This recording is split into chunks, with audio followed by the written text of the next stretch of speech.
오늘 함께 나눌 하나님의 말씀은 열왕기하 22장의 말씀입니다. 어제 21장에서 본 남유다의 두 왕은 므낫세와 아몬 왕이었습니다. 이 므낫세는 무려 55년 동안이나 남유다를 다스렸습니다. 하지만 그에 대한 하나님의 평가는 그렇게 좋지 못했습니다. 여호와의 성전에 1월 성신을 위하여 제단을 쌓기도 하고 자기의 아들들을 불 가운데로 지나게 하기도 하고 점도 치고 또 사수를 행했습니다. 신접한 자와 박수를 신임하여서 가까이 두었습니다. 아세라 목상을 성전에 세우기도 했습니다. 백성들도 이 므낫세 왕의 꾀을 받아서 악을 행했는데 이스라엘 자손 앞에서 멸하신 가나안의 그 여러 민족보다 더 악을 행했다라고 말씀해주고 있습니다. 이스라엘 민족이 가나안 땅을 점령할 때 있던 여러 민족을 하나님께서 멸하신 이유는 단지 이 이스라엘 민족을 가나안 땅에 두기 위해서만이 아니라 또 하나의 이유는 바로 이 가나안 땅의 여러 민족들이 하나님 앞에 악을 행했는데 그 악이 하나님 기준에 가득 찼기 때문이었습니다. 그래서 그 악을 심판하는 거였습니다. 그런데 하나님께서는 그렇게 말씀하십니다. 그 당시에 이 가나안 땅의 여러 민족들이 행했던 그 모든 악보다 지금 남유다 백성들이 더 큰 악을 행하고 있다고 말씀하고 있는 겁니다. 하나님께서는 이제 사람이 그릇을 씻어 엎음같이 예루살렘을 씻어버릴 것이라고 말씀하셨습니다. 하나님께서 예루살렘과 남유다를 이제 심판하기로 작정하신 겁니다. 그럼 므낫세 왕의 아들 아몬 왕은 어떠했을까요? 아몬도 아버지를 따라서 우상을 섬기고 그것들을 경배했습니다. 여호와 하나님을 버렸습니다. 그렇게 2년간 다스리다가 이제 신복들이 반역하여서 궁중에서 죽이게 되고 이제 아몬 왕의 통치가 끝나게 됩니다. 이제 남유다는 하나님의 심판을 향하여 완전히 기울어졌습니다. 하나님 기준에 죄가 가득 찼기에 점점 심판이 가까워 오고 있는 겁니다. 이런 상황 속에서 이제 아몬의 아들 요시야가 8살에 남유다의 왕이 되었습니다. 그리고 무려 31년간 남유다를 다스렸습니다. 그럼 그의 통치는 어떠했을까요? 하나님께서 그의 통치를 어떻게 평가하셨을까요? 우리 2절 말씀 같이 한번 읽어보겠습니다. 요시야가 여호와 보시기에 정직히 행하여 그의 조상 다윗의 모든 길로 행하고 좌로나 좌우로 치우치지 아니하였더라. 아멘. 요시야는 하나님 보시기에 정직하게 행하였고 그의 조상 다윗의 모든 길로 행하여 좌우로 치우치지 않았다라고 평가를 받았습니다. 할아버지 므낫세와 아버지 아몬이 하나님 보시기에 아주 악한 왕이었는데 그의 손자이고 아들인 요시야는 다른 평가를 받은 겁니다. 여기서 우리가 기억해야 할 첫 번째 메시지는 뭐냐면 하나님께서는 우리를 평가하신다는 겁니다. 우리의 부모님을 보고 평가하는 것도 아니고 내 친한 친구를 보고 평가하는 것도 아니고 내가 함께 잘 다니는 권사님 또 집사님을 보고 평가하는 것도 아니고 바로 내 자신을 하나님께서 평가하신다는 겁니다. 여러 개 나타난 여러 왕들이 있습니다. 여러 개 많은 왕들이 있는데 그 왕들에 대해서 하나님께서는 열왕기서에서 다 평가를 해주고 있습니다. 어떤 왕은 하나님 보시기에 정직한 왕으로 평가를 받는가 하면 어떤 왕은 악한 왕으로 평가를 받습니다. 또 어떤 왕은 정직히 행하다가 나중에는 악하게 행한 그런 왕도 있었습니다. 이렇게 여러 왕들을 평가하신 것처럼 하나님께서도 우리를 평가하실 때가 있다는 겁니다. 우리가 하나님 앞에 섰을 때 그럼 하나님께서는 우리를 어떻게 평가하실까요? 하나님 앞에 섰을 때 하나님께서 우리에게 뭐라고 말씀하실까요? 우리는 예수를 믿고 죄를 용서받아 모두 하나님의 자녀가 되었습니다. 그러니 그 믿음으로 우리는 천국에 가게 됩니다. 그런데 천국에서 우리 각자를 향한 하나님의 평가가 있다는 겁니다. 예수님이 이렇게 말씀해 주셨습니다. 마태복음 5장 19절에 그러므로 누구든지 이 계명 중에 지극히 작은 것 하나라도 버리고 또 그같이 사람을 가르치는 자는 천국에서 지극히 작다 일컬음을 받을 것이요 누구든지 이를 행하며 가르치는 자는 천국에서 크다 일컬음을 받으리라. 예수님은 계명 중 지극히 작은 것 하나라도 버리고 그같이 가르치는 사람들은요 천국에서 작은 자라고 일컬음을 받을 거라 얘기하셨고, 누구든지 이를 행하고 또 그렇게 가르치는 자는 천국에서 크다라고 일컬음을 받는다 하셨습니다. 그러니까 천국에서 큰 자가 있고 천국에서 작은 자가 있다고 말씀하시는 겁니다. 그리고 그것은 이 땅에서 우리가 어떻게 살았는지, 어떻게 행했는지 거기에 달려있다고 말씀하시는 거죠. 고린도전서 3장 14절 15절에도 이렇게 말씀합니다.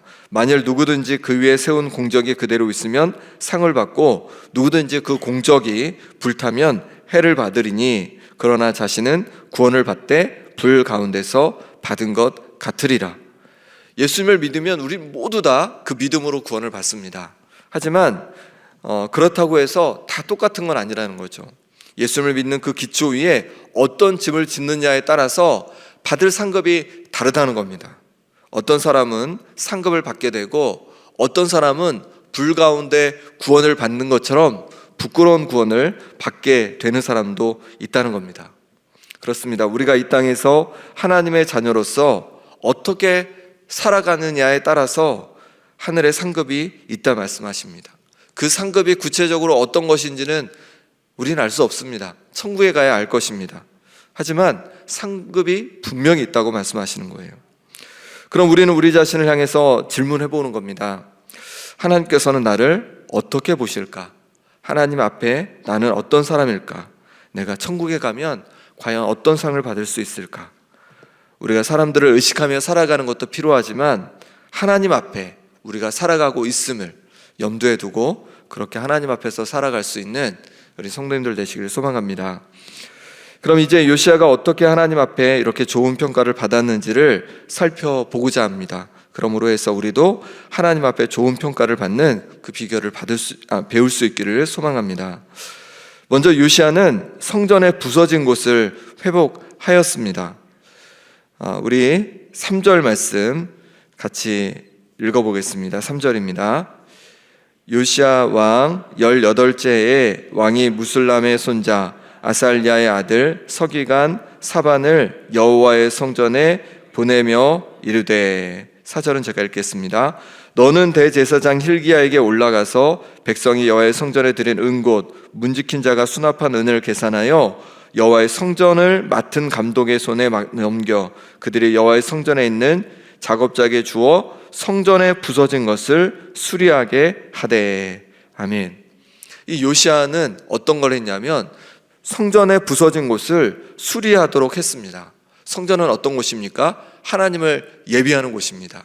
그러니 자신이 하나님을 예비하고 또 온 백성이 하나님을 예비할 수 있도록 그렇게 성전을 회복하는 일을 감당했던 것입니다. 우리도 하나님 앞에 예배하기를 힘쓰는 우리 성도님들 되시기 바랍니다. 그뿐만 아니라 내 성전만 회복되는 것이 아니라 우리의 친구들, 또 우리의 가족들, 또 하나님을 떠나 있는 성도들, 그들도 다시 회복이 될 수 있도록 돕고 섬길 수 있는 우리가 되길 소망합니다. 이렇게 성전을 회복함으로 말미암아 하나님 앞에 요시야는 그렇게 좋은 평가를 받게 되었습니다. 그런데 3절에 보면 조금 의아한 것이 있습니다. 왜냐하면 이 성전을 수리하는 걸 언제 했냐면 요시야 왕 18째에 했다, 이렇게 얘기하고 있습니다. 그러니까 이 말은 뭐냐면 요시야 왕이 된 후에 18년이 지난 후에야 이렇게 성전을 수리하는 것을 했다는 겁니다. 그럼 도대체 18년 동안 요시야는 뭐를 했을까요? 우리가 읽은 열왕기 하에는 그 내용이 나와 있지 않지만 같은 내용을 다루고 있는 역대하 34장에서는 요시야가 이전에 어떤 일을 했는지를 자세히 우리에게 알려주고 있습니다. 이 역대하에 보면 요시야는 어릴 때는 별로 하나님에 대한 생각이 없던 것 같아요. 그도 그럴 것이 자신의 아버지가 우상을 섬기는 모습만 그렇게 보았기 때문에 그렇습니다. 또한 너무 어렸습니다. 8살에 왕이 됐으니까 그렇죠. 그러다가 점점 장성하여서 16살쯤 되었을 때 드디어 하나님을 찾게 되었습니다. 8년이란 시간 후에 하나님을 찾게 된 거예요. 그리고 다시 4년쯤 지나서 20살이 되었을 때 유다와 예루살렘을 정결하게 했습니다. 온갖 우상들을 다 제거하도록 한 거예요. 산당들과 아세라 목상을 제거하고 바알의 제단을 헐어버리고 성전에 높이 달렸던 태양상을 그렇게 다 찍어내 버렸습니다. 이렇게 우상들을 모두 제거한 후에 다시 6년쯤 흘러서 26살이 되었을 때 이제 성전에 부서진 곳까지 수리하게 된 것입니다. 16살에 하나님을 안 것을 시작으로 점점 믿음이 자라서 우상을 제거하고 하나님을 예배하는 성전까지 수리하게 된 것입니다. 그렇습니다. 믿음은요, 갑자기 자라는 것이 아닙니다. 점점 자라가는 것이 믿음인 것을 우리가 알 수 있습니다. 우리가 믿음의 조상이라고 부르는 아브라함조차도 처음부터 큰 믿음을 가지고 있던 것이 아닙니다. 하나님께서 자녀를 주신다고 말씀하셨음에도 불구하고 순간순간마다 계속 그 하나님을 의심했던 모습이 있습니다. 하지만 그 믿음이 자라게 되었고 나중에는 하나님께서 이삭을 드리라고 했을 때 거침없이 이삭을 하나님 앞에 드리려고 합니다. 왜냐하면 하나님께서 이삭을 다시 살리실 것까지 믿었기 때문에 그렇습니다. 이처럼 믿음은 자라는 것입니다. 우리도 날로 믿음이 자랄 수 있기를 소망합니다.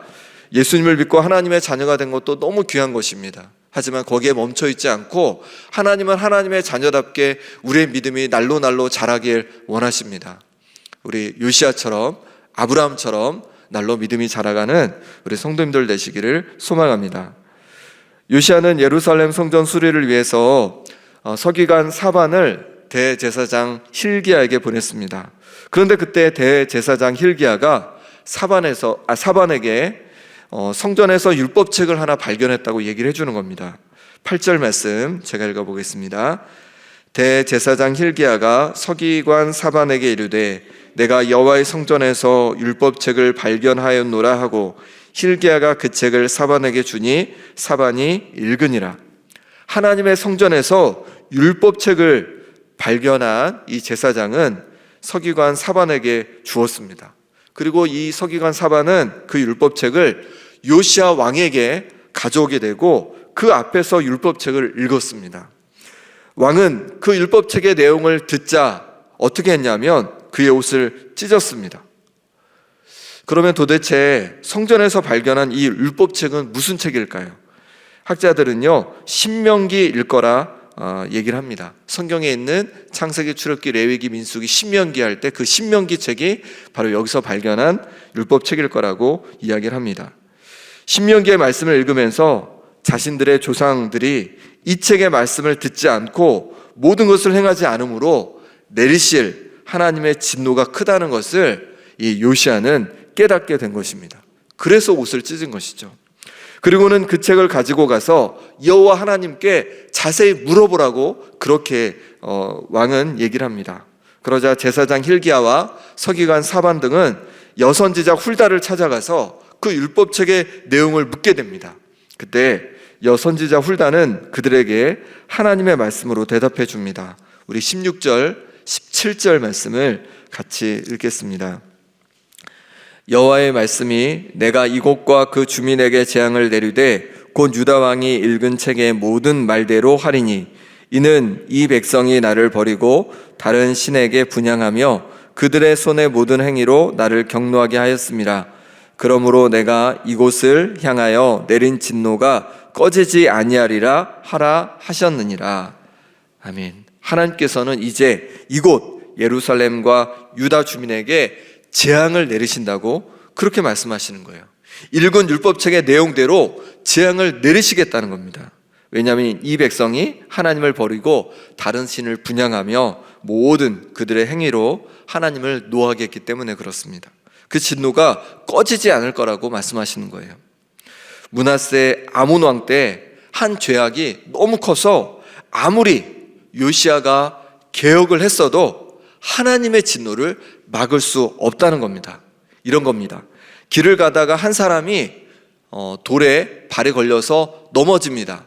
바로 그 넘어져서 땅바닥에 닿기 직전에 사진을 찍어서 딱 담았습니다.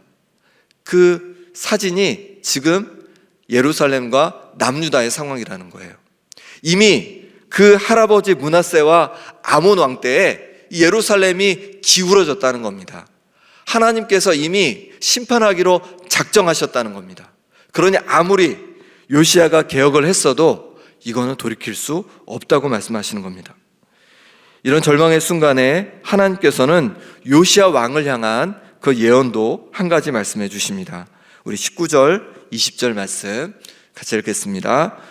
내가 이곳과 그 주민에게 대하여 빈터가 되고 저주가 되리라 한 말을 내가 듣고 마음이 부드러워져서 여호와 앞 곧 내 앞에서 겸비하여 옷을 찢고 통곡하였으므로 나도 내 말을 들었노라. 여호와가 말하였느니라. 그러므로 보라, 내가 너로 너의 조상들에게 돌아가서 평안히 묘실로 들어가게 하리니 내가 이곳에 내리는 모든 재앙을 내 눈이 보지 못하리라 하셨느니라 하니 사자들이 왕에게 보고하니라. 아멘. 하나님의 진노의 이 말씀을 듣고 요시야가 어떻게 했습니까? 마음이 부드러워져서, 마음이 겸손해져서 옷을 찢고 그렇게 하나님 앞에 나온 것을 하나님께서 보셨다는 겁니다. 그러니 요시야는 평안히 묘실로 들어가게 될 거라 말씀하십니다. 요시야는 재앙을 맛보지 않을 거라고 말씀하십니다. 요시야 때만큼은 하나님께서 재앙을 내리지 않겠다고 그렇게 약속해 주신 겁니다. 요시야는 이처럼 하나님의 말씀이 들려올 때 마음을 겸비하게 할 줄 아는 자였습니다. 그로 인해서 재앙을 면하게 되었고 하나님께 인정받는 자가 되었습니다. 우리도 하나님께 인정받는 자가 되기 위해서는 하나님 말씀이 들려올 때에 그 말씀 앞에 겸손히 나를 낮추는 것이 필요합니다. 그렇게 겸손히 말씀을 받고 그 말씀 앞에서 살아갈 때, 그럴 때 우리는 하나님 앞에서 더욱 자라갈 수 있게 됩니다. 잠언 12장 15절에 미련한 자는 자기 행위를 바른 줄로 여기나 지혜로운 자는 권고를 듣느니라 말씀합니다. 그렇습니다. 미련한 자는 자기 행위가 늘 바른 줄 알아요. 그래서 다른 사람 말을 하나님 말씀을 들을 줄 모릅니다. 하지만 지혜로운 자는 다른 사람의 권고를 듣고 하나님의 말씀을 듣는 줄 믿습니다. 내가 다 알아. 내가 몇 년이나 교회를 다녔는데, 내가 얼마나 많이 성경을 읽었는데, 이런 마음이 아니라 하나님, 오늘 하나님께서 제게 어떤 말씀을 해주시겠습니까? 그 말씀을 제가 듣겠습니다. 순종하겠습니다. 이런 마음으로 하나님 말씀을 들을 때에 하나님께서 그 말씀 속에 우리 삶에 역사해 주셔서 우리가 더욱 하나님 앞에 자라가게 될 줄 믿습니다. 사람도 우리를 평가하지만 하나님도 우리를 평가하십니다. 사람은 우리의 외모를 보고 외적인 것을 보고 평가하지만 하나님은 우리의 중심을 보십니다. 우리의 중심이 하나님 앞에 인정받는 우리 모든 성도님들 되시길 소망합니다. 바울은 감옥에 갇혔을 때 마지막 순교를 앞두고 이렇게 고백합니다.